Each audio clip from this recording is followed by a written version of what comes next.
Good afternoon children. आज हम पढ़ेंगे पाइथन लॉजिकल ऑपरेटर्स। इससे पहले हमने पाइथन में अरिथमेटिक ऑपरेटर्स पढ़े थे, जिनमें addition, subtraction, multiplication, division, integer division, exponential और मॉडुलस ऑपरेटर हमने पढ़ा। उसके बाद हमने कंपैरिजन ऑपरेटर्स पढ़े, जिसमें हमने equal, greater than equal to, less than equal to और नॉट इक्वल टू पढ़ा। आज हम पढ़ेंगे Python logical operators. Logical operators तीन हैं: एंड, और नॉट। एंड और जो है ये हम तब यूज़ करते हैं जब हमारे पास एक से ज़्यादा टेस्ट कंडीशंस होती हैं। और ये जो एंड ऑपरेटर है returns true if both statements are true. जैसे फॉर एग्जांपल, अगर हमारे पास एक कंडीशन है x लेस देन 5 और दूसरी कंडीशन है x लेस देन 10। अब ये दो कंडीशंस हैं, बीच में एंड है। तो अगर x लेस देन 5 वाली कंडीशन ट्रू है और x लेस देन 10 कंडीशन भी ट्रू है, तब net result will be true. यानी जब बीच में एंड ऑपरेटर होता है, दो टेस्ट कंडीशंस के बीच में एंड ऑपरेटर होता है, तो नेट रिजल्ट तब ही ट्रू आता है जब वो दोनों कंडीशंस ट्रू होंगी। अगर इनमें से ये वाली फॉल्स है या ये वाली फॉल्स है तो net result will be false. तो आप याद रखो, in case of and operator will be evaluated to true only if all the conditions are true. तो अगर सभी कंडीशंस ट्रू है तब ही एंड जो है ट्रू होगा। लेकिन जो और ऑपरेटर है returns true if one of the statements is true. Statements यानी कंडीशंस। तो in and operator true evaluate होता है, ट्रू रिटर्न करता है अगर इसमें से एक भी कंडीशन ट्रू हुई। यानी अगर x लेस देन 5 ट्रू है, फिर अगर x लेस देन 4 फॉल्स भी है, तब भी ट्रू ही निकलेगा। यानी दो में से एक ट्रू होनी चाहिए, ये ट्रू हो या फिर ये ट्रू हो या फिर दोनों ट्रू हो, तो net result will be true. If either of the conditions is true, net result will be true. But in case of and, both the conditions must be true, then only the net result will be true, otherwise it will be false. जो not operator है ये थोड़ा different है, उन and और से different है। Not operator जो है, अगर हम इसको ट्रू, यहाँ से ट्रू वैल्यू देंगे, ये नॉट उसका फॉल्स देता है, और अगर हम इसको फॉल्स देंगे ये उसका ट्रू देता है। यानी it reverses the result, returns false if the result is true. अगर हम यहाँ से ट्रू देंगे it will give us false, और अगर हम फॉल्स देंगे it will give us true. तो ये हमें तभी समझ आएंगे जब हम इन पे थोड़ा सा प्रैक्टिकल करेंगे। तो सबसे पहले एंड ऑपरेटर पे प्रैक्टिकल करेंगे। तो मैं एक नया प्रोग्राम शुरू करूंगा। आपको याद होगा हमने एक बार प्रोग्राम किया था to find largest among two numbers, जिसमें हमने देखा था दो नंबर्स में कौन सा बड़ा नंबर है। अब अगर हमें तीन नंबर्स में से देखना होगा, तीन इनपुट नंबर्स में से, पिछली बार हमने देखा था दो इनपुट नंबर्स में से बड़ा कौन सा है। अगर हमें तीन नंबर्स में देखना होगा तो हम यहाँ पे एंड जो है, एंड लॉजिकल ऑपरेटर यूज़ कर सकते हैं। तो मैं आपको बताऊंगा कैसे। सबसे पहले हम तीन नंबर्स इनपुट कराएंगे। सो n1 इज इक्वल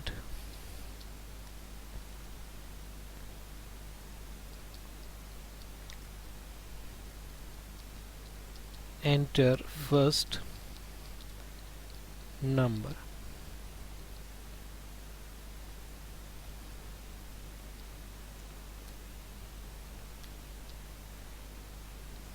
तो यहाँ पे n2 देंगे दूसरा नंबर, और यहाँ पे n3 देंगे तीसरा नंबर, और यहाँ पे मैसेज में हम देंगे एंटर सेकंड नंबर।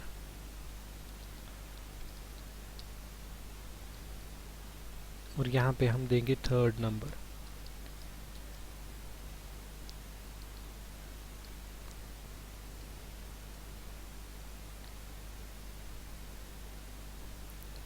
तो ये जो तीनों नंबर्स हैं इनको मैंने यही इंट फंक्शन यूज़ करके तीनों को नंबर में कन्वर्ट करूँगा, अदरवाइज़ ये तीनों जो है बाय डिफ़ॉल्ट टेक्स्ट होते हैं। अब मैं लिख सकता हूँ ऐसे, if n1 greater than n2, which means अगर पहला नंबर n1 जो है n2 से बड़ा है, दूसरे नंबर से बड़ा है, और साथ में यहाँ condition and n1 greater than n3,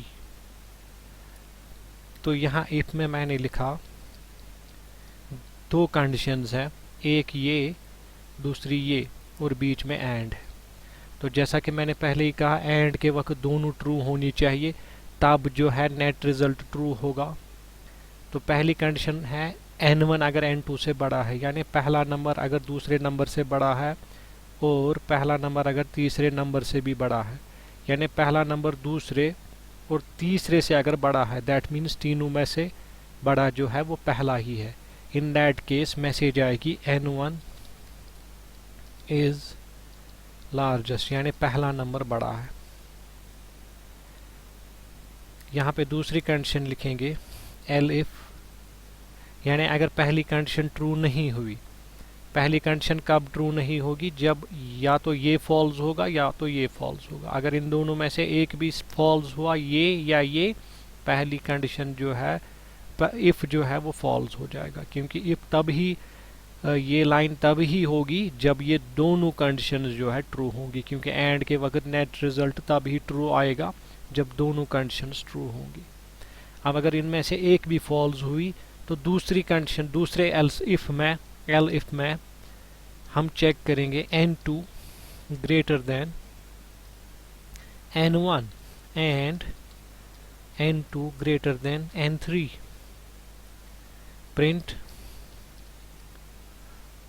n2 is largest। तो यहाँ पे हमने चेक किया। अब अगर n1 बड़ा नहीं है, n1 n2 या n3 से बड़ा नहीं है, इनमें से एक भी फॉल्स है, तो यहाँ दूसरे इफ में, एल्स इफ में चेक होगा क्या दूसरा नंबर n2, दूसरा वाला नंबर पहले नंबर से बड़ा है और दूसरा वाला नंबर तीसरे नंबर से भी बड़ा है। अगर ये दोनों कंडीशंस ट्रू हुई तब n2 ही इन तीनों में से बड़ा होगा। और लास्ट में हम लिखेंगे एल्स, सीधे एल्स, यहाँ पे एलिफ लिखने की ज़रूरत नहीं है, और यहाँ एल्स के आगे भी कॉलन देने हैं। फिर print n3 is largest, n3 is largest, और यहाँ कोट्स, ये इज लार्जेस्ट कोट्स में लिखना है। तो फिर से मैं बताता हूँ, प्रोग्राम इतना ही है। फिर से मैं बताता हूँ हमने किया क्या। हमने चेक किया n1 अगर n2 और n3 से बड़ा है तब ये लाइन आएगी, n1 बड़ा है, ये लाइन और ये लाइन फिर नहीं आएगी। अगर ये वाला इफ फॉल्स हो गया, फॉल्स कब होगा? जब या तो ये फॉल्स होगा या फिर ये फॉल्स होगा। अब अगर ये इफ फॉल्स हो गया तो ये दूसरे एलिफ पे जाएगा, चेक करेगा क्या n2 n1 से बड़ा है, n2 n3 से बड़ा है, यानी दूसरा नंबर पहले से और दूसरा नंबर तीसरे नंबर से बड़ा है। अगर ये दोनों कंडीशंस ट्रू हो जाएंगी क्योंकि बीच में ऐड है, तब ये वाला प्रिंट होगा। अब अगर ये भी फॉल्स हुआ, यहाँ पर भी फॉल्स हुआ, फिर सीधे तीसरा नंबर होगा, क्योंकि जब पहला नंबर भी बड़ा नहीं है, दूसरा नंबर भी बड़ा नहीं है, फिर एक ही पॉसिबिलिटी है कि तीसरा नंबर ही बड़ा होगा। तो इस तरह से हम 3 नंबर्स में देख सकते हैं बड़ा कौन सा है। इसको सेव कर लो अपने फोल्डर में।